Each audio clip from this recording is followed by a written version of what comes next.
Aujourd'hui, je me fais plaisir. En fait, je vais vous faire plaisir car je m'entretiens avec une femme pour qui j'ai énormément d'admiration.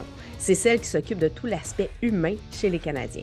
Ici Isabelle Etier et bienvenue sur le balado Femmes d'hockey présenté par IGA. Aujourd'hui, je vous invite à rentrer dans l'univers et la passion d'une hockey mom, mais qui est aussi la vice-présidente engagement communautaire des Canadiens et directrice générale de la Fondation des Canadiens pour l'enfance, Geneviève Paquette.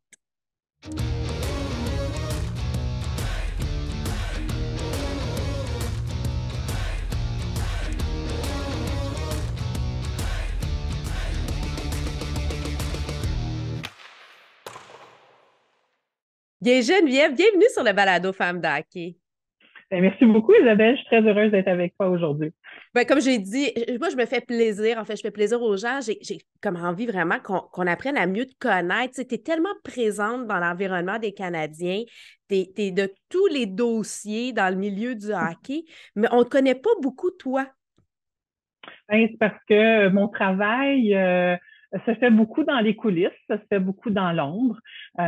Et puis, d'une certaine manière, tu sais, redonner dans la communauté, ça se fait d'abord et avant tout avec beaucoup d'humilité. Bon, puis ça rejoint un petit peu ma personnalité. Alors, c'est peut-être pour ça que on me voit peut-être moins, mais je retire autant de joie et de plaisir que par exemple, un de nos joueurs, quand il rencontre un enfant, quand je regarde ça de loin, ça vient me chercher tout autant. Je vais juste rappeler aux gens, bon, tu es vice-présidente d'engagement communautaire des Canadiens, directrice générale de la Fondation des Canadiens pour l'enfance. Tu avais été nommée sur le comité consultatif hockey par le premier ministre. Tu t'occupes de tout ce qui est le développement du hockey mineur pour les Canadiens. Tu es sur le comité aviseur de la Ligue nationale de hockey. Puis tu es une maman de hockey aussi parce que sont qui joue au hockey.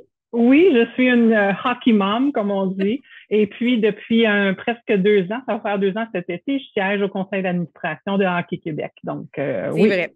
Bon, parce qu'il y avait un peu de temps dans ton horaire, fait que tu as réussi à squeezer ça. On va tout de suite parler hockey. On parle hockey avec la Banque Scotia. Geneviève, tu travailles avec les Canadiens depuis 1991. Tu as commencé comme placeuse au Forum. Pourquoi avoir choisi le hockey à ce moment-là puis encore aujourd'hui? Mais en fait, c'était une décision très, un peu, qui m'accommodait que d'appliquer pour OK. être placière au Forum de Montréal à l'époque. Bon, mon père avait des billets de saison. Je peux pas me qualifier comme une grande fan à l'époque parce que bon, il y allait surtout avec ses clients. J'avais eu l'occasion d'y aller, mais je me souviens qu'une fois, je suis allée voir un match avec lui, puis j'étais étudiante à l'université, puis je regardais le travail que faisaient les placeurs, puis je me suis dit, ah, ça serait un pas pire travail à temps partiel pendant que je suis aux études, puis petite parenthèse, j'étais une nageuse, je faisais de la natation, je nageais avec les carabins à l'époque, puis fait que tu as des horaires assez chargés. Déjà que tu es étudiante à temps plein, tu fais du sport d'un certain niveau.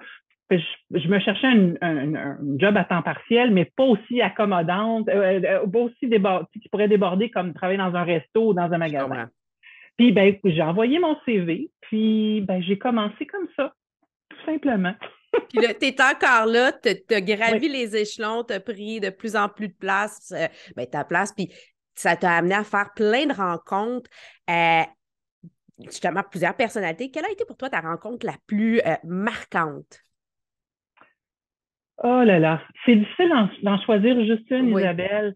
Mais je vais rester dans le hockey parce que vraiment, bien qu'en tant que placière, on travaille aussi les spectacles, puis que l'environnement du Canadien, puis éventuellement le groupe CH, c'est pas juste du sport, c'est aussi Non. du divertissement. Mon focus était beaucoup, beaucoup plus vers le hockey. Au fil des années, différentes personnes. Tout d'abord, M. Ronald Coré. Écoute, Oui. président du Canadien, quand moi j'ai commencé, M. Coré pouvait nommer chaque employé par leur prénom. Puis quand tu es une employée à temps partiel, puis que le président de la boîte te croise une journée où tu fais des visites guidées, qui te salue, bonjour Geneviève, passe une bonne journée, ça marque. Tu t'en souviens de ça. J'ai beaucoup, beaucoup apprécié cet homme et sa façon de diriger les employés. Évidemment, Jean Béliveau. Moi, la première fois que j'ai rencontré Jean Béliveau, dans le cadre de mon travail, de voir la simplicité de ce grand homme. Ouais. Ça t'apporte cette dose d'humilité et de prise de conscience que bien que tu peux accomplir de grandes choses, tu fais partie d'un tout, tu fais partie d'une famille, tu fais partie d'un groupe, puis tout le monde a un rôle à jouer. Puis M. Béliveau était d'une générosité, d'une simplicité, mais d'une bonté qui était contagieuse. Ça faisait du bien, puis c'était un privilège d'être dans des bureaux puis d'avoir des gens comme M. Béliveau rentrer, s'asseoir dans ton bureau et commencer à discuter de tout et de rien. Alors, ça, c'est une rencontre marquante. Je vais revenir à Guy Lafleur tantôt parce que ça en est une autre, mais il faut que je parle de Pierre Boivin. Il faut que je parle de Pierre Boivin, président du Canadien, qui a succédé à Ronald Coré, qui a amené l'organisation du Canadien dans une autre dimension, qui l'a modernisé, mais qui surtout a formaliser puis cristalliser le désir de cette organisation-là de redonner dans la communauté. C'est un homme d'affaires aguerri, c'est un homme extraordinaire, c'est un grand philanthrope et c'est lui qui a créé la Fondation des Canadiens. Puis moi, c'est quelqu'un qui m'a accompagné dans mon cheminement professionnel et que j'admire beaucoup. Et puis finalement, je reviens à Guy Lafleur. Guy Lafleur, écoute, ça aussi, c'est impressionnant. Je sais pas, là. C'est Guy Lafleur. Mais Guy était aussi d'une grande simplicité, mais surtout très, très, très humain. Très humain. Un livre qui s'ouvre avec toi. Il pouvait te partager des choses plus personnelles, mais il était aussi très à l'écoute, très intéressé par l'autre. Puis de le côtoyer, ça a été un grand, grand privilège. Mais tu me donnes des gens, puis c'est tout l'aspect humain. C'est ce que tu fais aujourd'hui, ce que tu redonnes.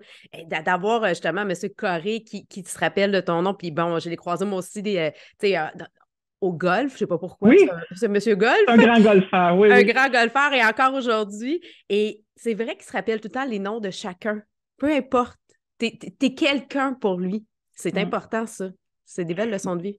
Puis tu sais, si on ramène ça au hockey, Isabelle, le hockey, c'est rassembleur. Hein? Oui. Le hockey, que ce soit dans le hockey mineur, que ce soit dans le M11, ou que ce soit dans le junior 3A, ou que ce soit dans la Ligue nationale, c'est toujours une question de famille, d'être ensemble. On se rassemble autour de quelque chose qui nous passionne. Puis c'est ça. De quelqu'un qui se rappelle de ton nom, quelqu'un qui prend le temps de te dire bonjour quand tu te croises, tu sens que tu fais partie de la gang. Puis ça te fait du bien. Tu fais partie de l'équipe. Voilà, exactement. C'est en équipe qu'on gagne. Voilà. Maintenant, la question qui tue. Là, je te mets un peu sur la sellette. C'est qui la personne dans l'organisation la plus espiègle? Oh là là là là là là. Présentement? Oui, ça peut être dans les joueurs, ça peut être dans les bureaux. Écoute, je te dirais que, je ne sais pas si j'appellerais ça espiègle, là, mais je te dirais que le duo Jeff Gorton-Kent Hughes est assez divertissant. Quand on les écoute parler, se taquiner, se challenger, c'est vraiment le fun. On apprend à les connaître. Ça fait quand même pas longtemps qu'ils sont dans notre organisation, puis ils sont arrivés dans une période où on était encore un peu restreint dans nos contacts. Mais ils ont un sens de l'humour puis de la répartie qui est intéressant. Moi, j'aime bien ça. Je trouve ça agréable d'entendre ça parce qu'on les connaît un peu moins. Surtout Jeff Gorton, qui est très discret. En fait, il fait son travail, mais c'est pas celui qu'on voit le plus dans nos téléviseurs. Fait que de pouvoir connaître un peu les coulisses. Puis si je te demandais, à travers les années, y a-t-il un moment cocasse qui s'est passé justement avec... qui te met en scène, toi, tu te dis « Oh mon Dieu, je peux pas croire que ça s'est passé. Moi, j'ai eu à faire face à ça. » Oh là là là là. Écoute, cocasse. C'est difficile à dire, Isabelle, parce que, écoute, il y a tellement de choses qui se passent de façon... Écoute, c'est un amoncellement de souvenirs dans ma tête. J'essayais de réfléchir puis de me préparer à notre discussion d'aujourd'hui. Puis, écoute, il y a tellement de choses. Mais moi, je vais revenir à peut-être ma première présence à la tournée de Bal-Moll des Canadiens. Okay. Alors, ça, c'est au début des années 2000. À l'époque, le Canadien, en collaboration avec Molson, faisait une C'est tournée de vrai. balle molle avec les joueurs actuels, pas les anciens, avec les joueurs. Et Donc, c'est quelque chose, là. oui, moi, cette année-là, je venais de transférer dans le secteur des relations communautaires qui relevait du service des communications. C'était Donald Beauchamp qui était Oui. mon patron à ce moment-là. Et puis, on partait, je pense que c'était 3 ou 4 jours. Un match à Sorel, un match à Sainte-Agathe, puis je pense qu'il y en avait un autre à Ville-Saint-Laurent, je ne sais pas trop. Et là, c'est de dire, on part. On part au Québec. Là, c'est avec Sheldon Surrey, puis Sakou Koivu, puis quelques Québécois, mais puis là, tu es là, puis tu te dis, oh mon Dieu, comment je vais m'organiser là-dedans? Puis tu sais, c'est pas tant cocasse qu'intéressant de voir comment je me suis fait adopter par les joueurs et surtout par le capitaine de cette Oui. équipe-là de Balmol, qui était Guy Lafleur. Alors, Ah! c'était Guy qui était le capitaine de l'équipe de Balmol. Donc, il voyageait avec les 7, 8, 10 joueurs du Canadien qui étaient là. Et puis c'est Guy qui prenait le temps de dire aux gars, OK, she's one of the boys. Là. Elle fait partie du groupe. Là. Oui, on peut taquiner puis faire des niaiseries, mais elle fait partie de notre groupe. Tu sais. Fait que c'est pas tant cocasse, mais que de voir que rapidement, là, Oui. tu te fais adopter, puis tu fais partie de ce groupe-là. Puis bon, là, tu les regardes aller, puis ils ont bien du plaisir, là, puis c'était une période bien, bien fun parce qu'on allait on allait dans la Hey. communauté, là. Vous Et étiez avec puis, les gens, là, mais ça on devait. était, écoute, sur des petits terrains de balle. On n'allait pas dans des Hey. grands stades, là. C'était un petit terrain de balle, puis on jouait contre des célébrités locales. Puis après ça signait des autographes. Mais le dernier à rembarquer dans l'autobus, Guy devine, Lafleur. Guy Lafleur. C'est fou, hein? Mais c'est sûr que ça a dû faire place à des moments de complicité, de taquinerie, c'est ça, tu développes des amitiés, des liens parce que tu as le temps d'être en contact avec ces gens-là. Oui, tout à fait. Puis tu sais, il y a beaucoup, comme je te dis, c'est beaucoup de souvenirs, mais puis là, je suis plus dans le cocasse, c'est peut-être un peu plus sérieux, mais C'est tu sais, quand correct. Sakou Koivu a eu son diagnostic Ouais. de cancer, puis que toute l'organisation, on a été touchée par ça, ben, le travail qu'on a fait en arrière pour supporter Sakou dans tout ça, il recevait des tonnes et des tonnes de lettres de témoignages de gens qui l'encourageaient, mais aussi de gens qui vivaient la même chose que lui, Ouais. puis qui cherchaient des réponses ou qui Ouais. voulaient juste lui dire, écoute, moi, je vis la même chose que toi. Puis, j'oublierai jamais, écoute, ce courrier-là qui rentrait, Sakou avait insisté pour qu'on réponde à tout le monde. Ah ouais, hein? Je dis parfait, puis c'est là qu'on a commencé à préparer des petites cartes un peu standardisées, je te dirais, Ouais, où mais on répondait aux messages. Ils prenaient le temps de signer chacune des cartes.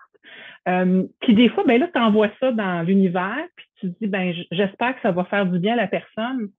Et puis, je te dirais que quelques années plus tard, il y a une dame qui nous avait écrit, elle voulait venir rencontrer Sakou, elle avait une histoire particulière, fait qu'on avait accepté. Et puis, elle était arrivée pour le rencontrer, elle était venue au match, puis elle avait apporté un cadre, et c'était la carte que Sakou lui avait ah, c'est beau. envoyée, que nous, on avait aidé à préparer, puis qu'elle a dit, moi, j'ai gardé ça avec moi tout au long de mon combat. Fait que, tu sais, je te dirais que c'est peut-être plus de moments comme ça que des grandes Ouais. foleries, là, des grandes espiègleries dans mon parcours, mais c'est des choses qui nous nourrissent beaucoup, beaucoup. Mais en même temps, tu sais, c'est de démontrer à quel point chaque petit geste compte. Et ça fait la différence chez les gens. On réalise pas que justement un sourire, un autographe, de prendre le temps de répondre, ça fait la différence. Les Canadiens de Montréal, c'est une institution, c'est une tradition. On aime nos Canadiens, puis on aime chialer après nos Canadiens, mais en même temps, quand on prend le temps de s'attarder à chaque être humain qui est derrière, que ce soit les joueurs ou ben, les conjointes ou les familles, ben, ils font une différence dans la vie des gens, là, que ce soit Ben, sur la tu glace ou sais, en dehors. avoir de l'écoute, de l'empathie, c'est pas si compliqué que ça. Puis ça peut faire une grande différence. Puis c'est sûr que comme organisation, on est très, très, très sollicité à Oui. différents niveaux pour venir en aide à un paquet de monde. Puis Bien qu'on aimerait ça aider tout le monde, on peut pas toujours aider tout le monde. Mais on essaie toujours de se dire que si quelqu'un nous demande la Lune, mais qu'on peut pas lui donner, peut-être qu'on peut lui donner une étoile. Tu sais. Ah, c'est beau, C'est de ça. voir Ah, comment, tu sais, parce que tu voudrais la donner la Lune à chaque fois. Mais ouais. des fois, ça c'est pas toujours possible. Mais en essayant, du moins, de ne pas laisser tomber cette personne-là, ne serait-ce que la rediriger vers un organisme Ouais. d'aide qui est peut-être plus approprié, ou poser un petit geste, comme tu dis, un petit geste qui peut faire une différence. Ah, c'est ça. Maintenant, je t'amène dans le tir de barrage présenté par M2 Assurance. C'est des ceci ou cela. Fait que si je te demande investir ou dépenser? Investir, Investir, hein? Euh, oui. Puissance ou endurance? Endurance, Endurance? T'es une fille. endurance. Ben, ça fait plusieurs années que tu es avec les Canadiens. C'est ta force d'endurance que tu as réussi à faire changer certaines Mais choses. oui, endurance dans ce sens-là, mais aussi dans le sens que il faut persévérer. Ouais. Tu sais, on pense le coup d'éclat rapide, oui, ça peut être un grand wow, Hmm. mais des fois, c'est le travail en coulisses qui va faire que l'impact va être durable. Puis on pense comme ça beaucoup à la Fondation des Canadiens quand on vient pour poser un geste. Mais c'est vrai, là, tu sais, ça peut être beau, tu sais, un coup d'épée, mais mais qu'est-ce qu'on fait la pérennité? On veut changer les choses. Donc, on veut Exactement. investir. Ben, un peu ce que tu fais depuis que tu as créé Femmes de hockey, que tu démontres cette endurance-là, continuer de parler de la place des femmes dans le sport, dans le hockey, puis de se supporter. Moi, je crois beaucoup au marathon. Ben, merci. Aile de poulet Buffalo 9-1 ou sel et poivre? Ah, classique, Buffalo. Buffalo. Oui, OK. oui. Si je te demande de changer le passé ou voir le futur? À voir le futur. Le passé nous nourrit. Le passé OK. va vraiment va nous guider. Hein? Des erreurs, on va tous en faire dans notre Ouais. vie. Faut pas penser ne pas en faire. Faut seulement apprendre des erreurs on va faire. Puis, je te parlais de Jean Béliveau tout à l'heure, je te parle de Guy Lafleur, je te parle de Ronald Corry, Pierre Boivin, ces gens-là certains sont encore dans mon quotidien, d'autres font partie de mon passé. Le passé, c'est du bagage, Mm. c'est du matériel qui fait de nous de meilleures personnes, puis des meilleurs gestionnaires, des meilleurs stratèges pour le futur. Ah, j'aime ça. Et là, j'en donne une autre petite coquille. Youpi ou métal? Ah, youpi! On est classique, on est classique. Youpi, on est classique, youpi, vraiment. Écoute, moi, j'ai toujours dit que la meilleure addition du Club de hockey canadien depuis l'an 2000, c'est youpi. Ah, mais on l'aime, Youpi. C'est ça, tu sais. Moi, j'aime aller faire des câlins. Je sais pas. Je redeviens un enfant quand je vois Youpi. Et puis Youpi a toujours la bonne façon de s'adresser au Oui, partisan qui est devant lui, que ce soit un enfant, que ce soit une femme, un homme, une personne plus âgée, une c'est vrai. personne avec, c'est dans son ADN. C'est correct de vouloir avoir d'autres types d'interventions dans la sphère du sport et du divertissement, mais pour moi, Youpi, oui, c'est sûr que c'est un peu classique. Puis bon, je suis une fille un peu de tradition, mais en même temps, pour moi, Youpi, c'est le réconfort, c'est la douceur, C'est- même s'il est capable d'être espiègle et un petit peu tannant. Ah oui, oui, il l'est, on le sait. Oui. Maintenant, place aux femmes, la cage brasserie sportive. Bon, je le disais, tu t'occupes de l'humain, des familles, donc des femmes, des enfants dans l'organisation. Pour toi, c'est quoi le plus grand défi pour justement ces femmes-là, ces femmes de joueurs de hockey-là? Écoute, pour nos conjointes, je pense que dans les défis, d'abord, c'est quand tu arrives au sein de l'organisation, c'est toute l'intégration dans un nouveau groupe, mais aussi dans un nouveau milieu, dans une nouvelle ville. Tu sais, si tu as grandi au Québec, Montréal, ben, au Canada, tu comprends ce que c'est un peu ce que ça représente le Canadien de Montréal. Mais tu sais, si tu arrives de Finlande, de Suède, puis même de certains endroits aux Mm-hmm. États-Unis, tu n'as pas nécessairement cette compréhension-là de la place que prend le Canadien. Donc, peut-être puis je dirais de ce que va représenter ton conjoint pour la Ouais, multitude OK. de partisans qui vont suivre de façon assidue les performances de l'équipe. Fait que ça, c'est un défi. Puis bon, évidemment, le Québec, c'est tellement beau, c'est particulier parce que c'est un berceau francophone. Ouais. Donc, la langue est aussi un enjeu. C'est De trouver une façon, de l'apprendre. Puis, c'est pas une langue qui est facile à apprendre, le français. Quand on est jeune, ça va bien. Puis, un peu plus tard, c'est plus difficile. Pour pouvoir justement communiquer puis échanger avec les partisans puis avec les gens de l'organisation.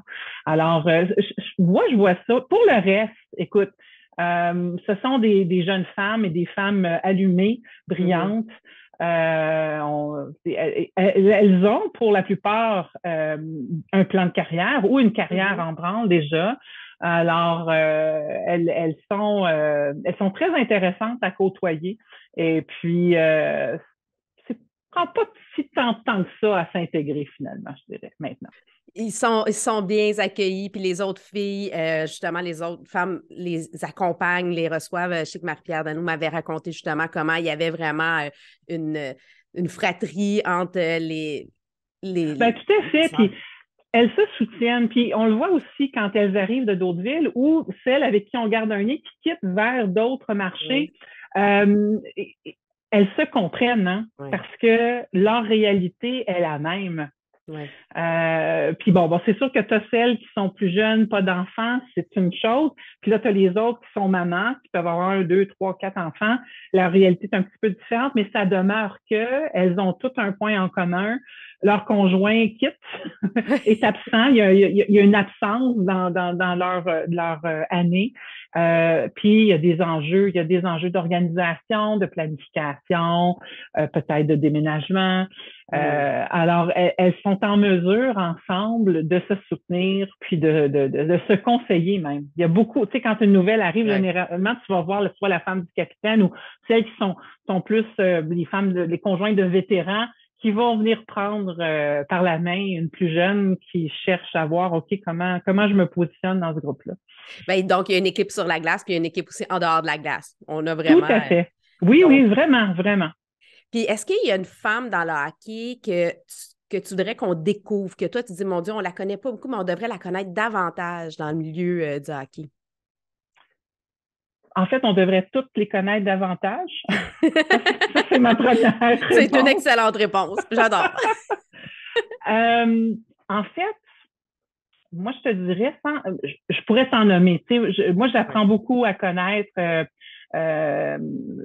Kim Saint-Pierre, Caroline Ouellette. Surtout Caroline, on a fait beaucoup de choses avec elle dans la dernière année et demie. Puis, bon, tu sais, ces femmes-là, incluant Danielle Sauvageau, que j'ai côtoyé sur le comité d'experts du gouvernement, que je connaissais de nom, que j'avais déjà rencontré, mais c'est le fun de voir comment elles pensent, comment elles ont vécu leur hockey, puis comment elles envisagent le hockey du futur. Ouais. Mais je pense beaucoup à toutes ces femmes qui sont dans le hockey, mais on les voit pas parce qu'elles travaillent dans l'ombre. Puis quand on arrive près de la Journée internationale de la femme, c'est le fun, il y a des topos. Puis bon, cette année, on a vu un petit peu plus de topos sur les femmes qui sont physio, par exemple, dans le M18-3A, ou qui ont des rôles de soutien dans la Ligue de hockey junior majeur du Québec. On connaît tous Nicole Bouchard, puis tout le travail extraordinaire qu'elle fait. Mais moi, je pense que de bien connaître l'écosystème hockey nous permettrait aussi d'identifier des femmes qui sont là depuis longtemps, puis on ne parle jamais d'elles. Puis elles portent souvent à bout de bras, que ce soit une association de hockey mineur ou elles siègent sur des conseils de région, des implications de bénévolat. Écoute, il y en a beaucoup du bénévolat. Il y en a qui gagnent leur vie, mais il y en a beaucoup qui font du bénévolat dans le hockey. Hein.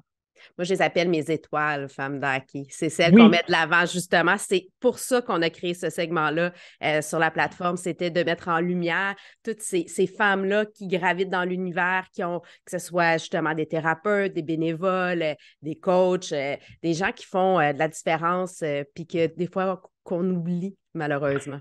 Tout à fait, tout à fait. Puis elles sont là, puis elles sont engagées, puis sont impliquées, puis elles souhaitent pour le vivre. Elles travaillent aussi de toute l'équipe autour de Vicky Jolicoeur, puis le hockey adapté. Je trouve qu'ils font des choses extraordinaires.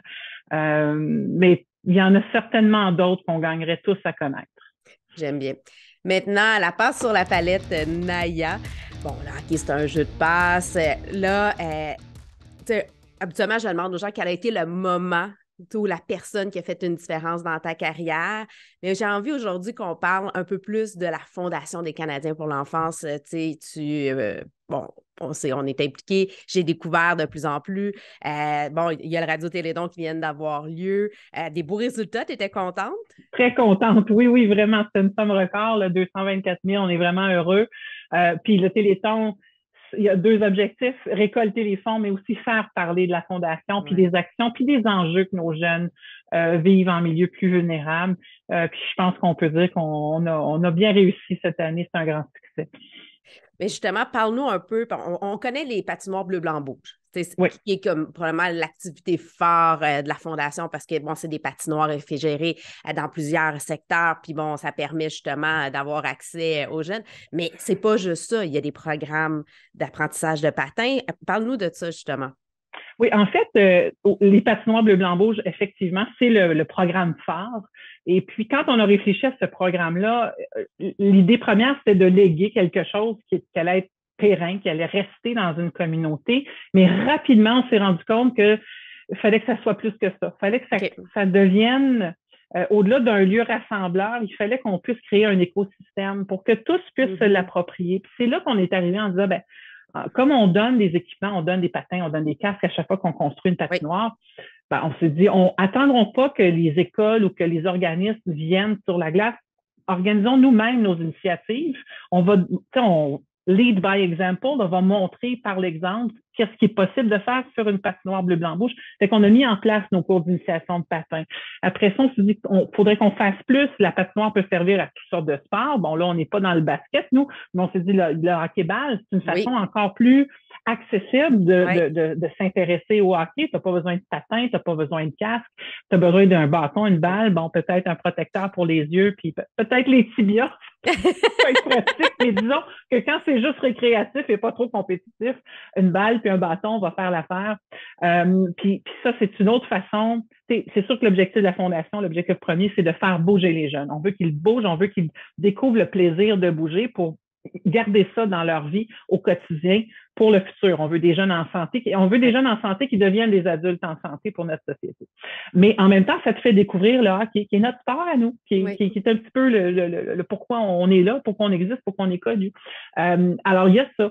On s'est dit aussi à un moment donné, surtout que nos premières patinoires sont en ville, on s'est dit, les jeunes qui sont là, comme ils sont plus vulnérables, ont moins d'accès, ils sortent pas beaucoup de leur quartier. Alors, à chaque été, on invite une centaine de jeunes, un petit peu plus que 100 jeunes, puis on les amène dans le nord, dans un camp de vacances. Dans un camp, c'est ça. Un vrai camp, pour leur permettre de voir autre chose, puis de voir que l'activité physique, c'est pas juste le sport, ça peut être le plein air, ça peut être du canot, ça peut être l'hébertisme, ça peut être juste de la marche en sentier. Fait que dans l'activité physique, mais ce moment-là leur permet aussi d'ouvrir leurs horizons, de créer des liens d'amitié avec les autres jeunes et aussi de possiblement rencontrer un adulte significatif. Les moniteurs de camp, ils sont bons.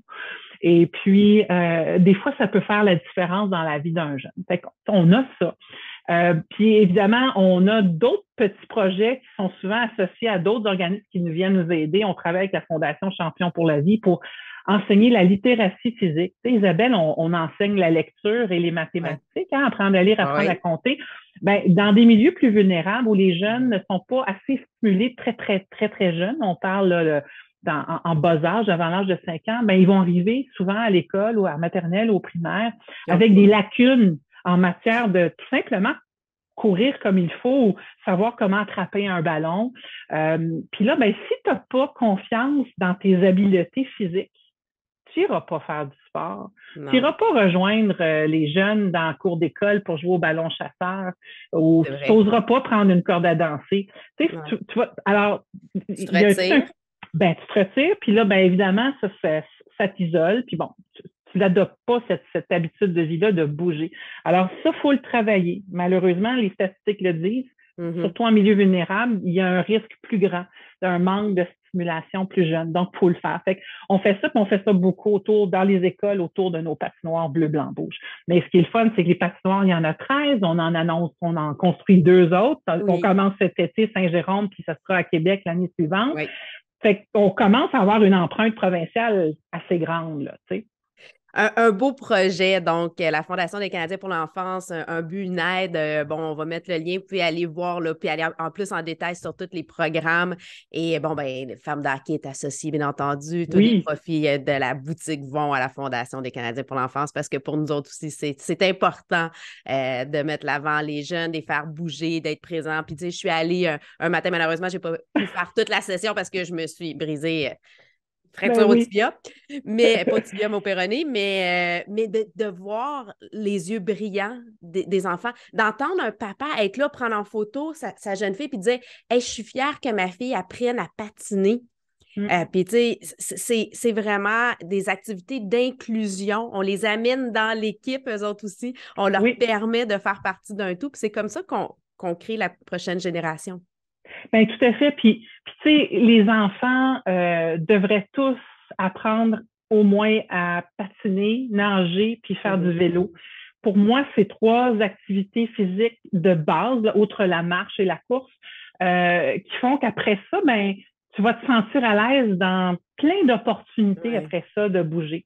Puis, tu sais, bon, le patin, ça t'amène vers plein de choses. Puis, si tu ne deviens pas joueur de hockey, c'est C'est pas pas grave. grave. Mais de savoir patiner, c'est d'aller faire des sentiers, c'est d'aller sur une patinoire communautaire dans ton village ou dans ton quartier, puis avoir du plaisir avec tes amis. C'est peut-être faire des rencontres intéressantes. Mhm. Tu sais, ça apporte beaucoup. Donc, on essaie de l'encourager le plus possible. On aime bien ça. Maintenant, écoute vestiaire. Bon, on a déjà eu quelques anecdotes. Là, c'est le temps que tu peux nous raconter. Là, on ira un petit peu plus peut-être vers des histoires avec des joueurs, si ça te tente de nous dévoiler des histoires cocasses comme ça ou émotives aussi, hein, parce que bon, les deux sont tous intéressants. Ben, écoute, si moi, c'est sûr que je me considère privilégiée parce que j'ai vu beaucoup de belles choses. Alors, des rencontres de nos joueurs avec des enfants en difficulté, des enfants malades, des enfants en fin de vie. Je te dirais que Ouais. ce que j'ai trouvé le plus difficile, c'est ceux-là. Puis je sais que nos joueurs trouvent ça difficile aussi. Juste toi et moi, ça serait pas facile. Quand le joueur sait ce qu'il représente pour Ouais. l'enfant, puis qui connaît les circonstances du jeune, puis je parle beaucoup des enfants, mais des fois, ce sont des adultes. Ça demeure des moments très chargés d'émotions, je te Ouais. dirais. Tu sais, c'est très chargé, puis ça reste. Euh, Quand on visite les hôpitaux pour enfants Ouais. avec nos joueurs, bon, c'est toujours très beau moment, des belles rencontres. Il y en a qui sont vraiment comiques dans nos joueurs. Ils vont faire le clown, faire rire, tu sais, des gars comme Gallagher. Ouais. Dans le temps, Patrice Brisebois, écoute, n'hésitez pas à se mettre un chapeau de rôle sur la tête. Les gars, ils sont bien. Autour des enfants, tu le sens, ils sont bien. Mais je te dirais que le moment chargé d'émotions que je vis à chaque année, c'est quand on retourne dans l'autobus après avoir fait la tournée Ouais. dans les étages, puis qu'on retourne vers le Centre Bell. L'autobus est silencieux. Ah Il n'y a ouais, plus hein? personne qui parle. Puis là, tu le sens là, que, OK, on réfléchit à ce qu'on vient de vivre. Là.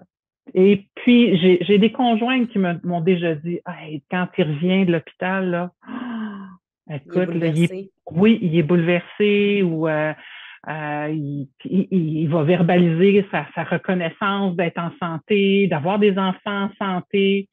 Tu sais, c'est des choses que les gens ne voient pas, mais c'est là, c'est constant, c'est régulier, là, tu sais. Mon Dieu, des fois, nos moments cocasses à nous autres, on planifie quelque chose, puis on se croise les doigts pour que ça fonctionne. C'est jamais avec le hockey, des fois, ce qui peut arriver. Quand on a inauguré la patinoire de Cartierville à Laval, Mhm. on était rendu, je pense, à notre 7e ou 8e patinoire. On avait prévu faire une pratique des Canadiens. Là, on le dit pas à personne, mais on va amener toute l'équipe, puis on va faire une pratique. Puis là, ben, t'as beau faire prévoir une date, mais là, tu regardes Le la météo, calendrier. le calendrier de hockey. Puis là, tu regardes ça arriver. Puis là, tu vois, OK, il annonce beau. Oh, peut-être un petit peu, il annonce -10 Ouais, mais il n'y a pas de facteur vent, on va être popé. Il annonce -15 avec facteur vent -25. Puis là, tu le sais, là, le Pierre Gervais, il t'appelle, là, Geneviève, ça tient encore la route, il va faire froid, les gars, c'est peut-être pas approprié. Là, t'es là, non, mais là, nous autres, on a tout planifié. Puis là, ça, c'est le stress, là, avant un moment où tu dois impliquer toute l'équipe, mais qu'il y a des enjeux qui sont sérieux, là. Tu veux pas t'en aller faire quelque chose avec l'équipe, puis tout le monde attrape un virus. Hey, tout le monde est malade après, pas capable de jouer. Tu sais. Quand même, leur job numéro 1, c'est de jouer au hockey, là, puis de gagner des matchs. C'est de jouer au hockey et de performer. Alors, pour cette patinoire-là, écoute, le matin même, Marc Bergevin m'appelle, Geneviève, il fait vraiment trop froid. Je vais reparler avec Pierre Gervais, mais ça se peut qu'on soit obligé de tirer la plug là, sur ça. Puis là, écoute, oh mon Dieu, t'as le maire de la ville, t'as Jeff, tout est attaché. Puis, mais finalement, les gens de l'organisation ont à cœur que nos initiatives fonctionnent. Pierre Gervais, Mode Solution, telle affaire, ils ont toutes leurs undergarments. J'ai tout prévu, ça va être correct. On va peut-être réduire un petit peu leur présence sur la glace, Geneviève, mais ça va marcher. Fait que finalement, tout a bien marché. Personne n'a vu ça, personne ne l'a su, mais nous autres, pendant 1 heure et demie, là, on est en train de faire 3-4 scénarios, dire, oh, boy, comment on va faire ça, t'sais. Fait que c'est des choses comme ça là, qui peuvent arriver, puis tu te dis, ou on rit un petit peu des fois parce que quand un joueur est nouveau puis il vient on annonce la collecte de sang. Oui. Là, les gars, ils disent, faut-tu que je donne du sang, tu sais? Des fois, ils se préparent, ils essaient de se minder. Puis, finalement, on leur dit toujours, ben non, tu donnes pas de sang d'abord, c'est pas approprié. Toi, tu pratiques juste avant, puis tu as un match le lendemain, fait que médicalement, c'est. Mais il y a toujours cette crainte-là, faut-tu que je donne du sang? Fait qu'il y a des petites choses comme ça. Mais tu sais, comme je te dis, on est dans l'humain, nous autres, on est dans le feel good pas mal tout le temps. Fait que j'ai pas de gros potins ou de grosses histoires très, très cocasses pour toi. Mais moi, je trouve ça intéressant, justement, parce que ça nous permet de nous rappeler que ce sont des humains, que ce sont des hommes, des garçons. Il y en a que c'est des jeunes garçons, des jeunes adultes, et ils vont réagir exactement comme si c'était ton fils, ton frère, ton ami, dépendamment de ton âge, parce que ça reste à la base, c'est ça, c'est qu'eux, leur métier, c'est de jouer au hockey, mais ça reste que d'abord et avant tout, c'est le fils de quelqu'un, le frère et l'ami, puis que dans le fond, ils vivent ça, eux, à leur façon. La seule différence, c'est qu'eux, on parle de leur performance à tous les jours. Exactement. Leur performance va être observée, analysée, jugée, critiquée ou encensée, évidemment. Évidemment. Eh bien, Geneviève, merci d'avoir pris le temps de venir te raconter un peu plus sur le balado Femmes d'hockey. On va suivre, bien sûr, tout ce que les initiatives que tu vas mettre en place pour nos Canadiens. Et j'invite encore une fois les gens là, à donner pour la Fondation des Canadiens pour l'enfance parce que, bon, il y a un radio-télédon, mais on peut donner 12 mois par année hein, parce qu'on le sait, ça va directement aux jeunes pour les faire bouger. Ben oui. Puis on peut acheter des moitiés-moitiés. Hein. Maintenant, en ligne, on n'a plus besoin d'être au Centre Bell. Hein. On peut se voir sur le site de la Fondation, 5050.canadien.com, puis on ne sait jamais, on peut gagner. Puis en même temps, ben, on aide des enfants. Donc, belle opportunité. Merci beaucoup, Isabelle, pour cette belle opportunité, grandement appréciée. Ça fait plaisir, Geneviève.